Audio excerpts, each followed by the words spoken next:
शेवगा म्हटला की तसा खूप पौष्टिक आहे. तुमच्याकडे जर अर्जंटली पाहुणे आले तर तुम्ही पाहुण्यांसाठी शेवगा जर बनवला या पद्धतीने तर पाहुणे बघा तुमची रेसिपी नक्कीच सोबत घेऊन जाणार. अशी चमचमीत भाजी जर आपल्या जेवणामध्ये असेल तर पाहुणे का पोटभर जेवणार नाही. तर चला सुरुवात करूया आजच्या रेसिपीला.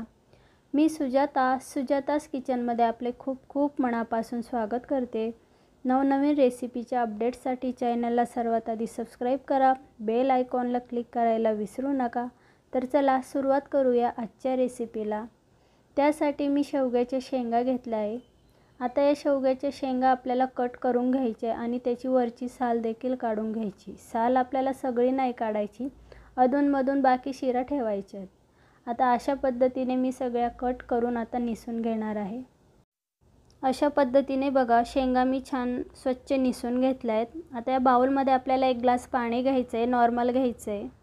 तर त्यामध्ये थोडा 1 चम्मच भर मीठ टाकायचं आणि याचा जो कडवटपणा असेल शेंगांचा तो पाण्याबरोबर निघून जाईल. म्हणून यासाठी आपल्याला ही प्रोसेस करावी लागते. आता त्यासाठी आपण बाकी साहित्य जे आहे ते चिरून घेणार आहोत. तर सर्वात आधी मी तुम्हाला शेंगा खाण्याचे फायदे सांगणार आहे. यामुळे आपली पचनशक्ती सुधारते. तसेच लहान मुलांना जर तुम्ही वाटीभर सूप दिलं तर त्यांची प्रतिकारशक्ती वाढण्यास मदत देखील होते. आता त्या कच्चा मसाला आपण तयार करणार आहोत.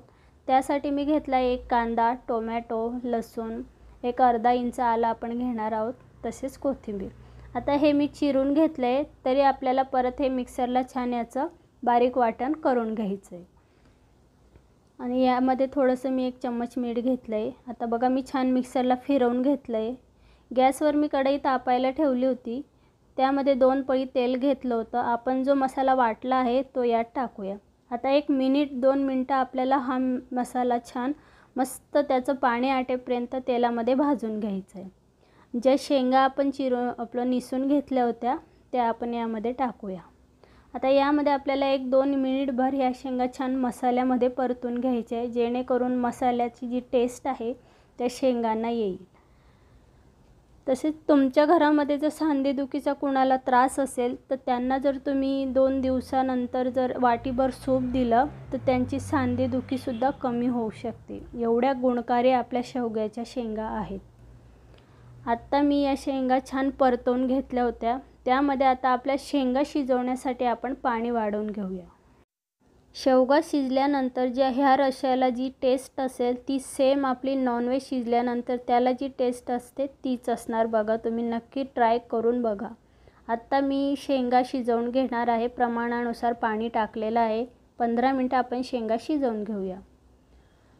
15 मिनटानंतर बघा आपला शेवगा छान शिजलेला आहे. सूप पण छान घट्टसर झालेलं आहे.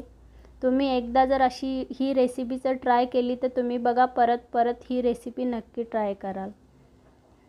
तर आता बघा आपला शेवगा छान शिजून तयार झालेला आहे अशा पद्धतीने.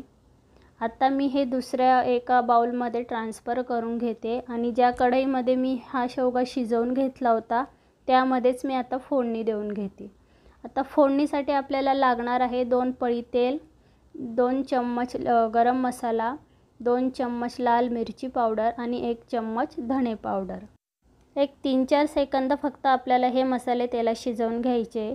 शिजलेला शेवगा यामध्ये टाकायचा आहे आणि छान आपल्याला जेवढं पाणी वाढवायचं आहे तेवढं आपण यामध्ये वाढवून घेऊया. आता मी यामध्ये थोडं 1-1.5 वाटी पाणी टाकून भाजी वाढवून घेतली आहे. आता आपली छान उकळी यायला सुरुवात झाली आहे. गॅस मी आता बंद केलेला आहे. थोडंसं तरी सेट झाली का आपण वाढायला घेऊया. अशा पद्धतीने आपली शेंगाची भाजी मस्त चमचमीत अशी तयार झालेली आहे, तर्रीदार तयार झालेली आहे. तर ही रेसिपी तुम्हाला कशी वाटली कमेंट बॉक्समध्ये कमेंट करून नक्की कळवा. तर तुमच्या घरात लहान मुलं असतील तर त्यांना बघा मी साईडला एका छोट्या वाटीमध्ये ज्या शेंगा आणि सूप घेतले तसं त्यांना नक्की खाऊ घाला. त्याची प्रतिकारशक्तीसुद्धा वाढेल आणि पचनशक्तीसुद्धा सुधारेल. आजचा शेवगा आणि पौष्टिक अशी रेसिपी आपली तयार झालेली आहे. तर चला तुम्हीसुद्धा नक्की ट्राय करा आणि मला कमेंट करून नक्की कळवा.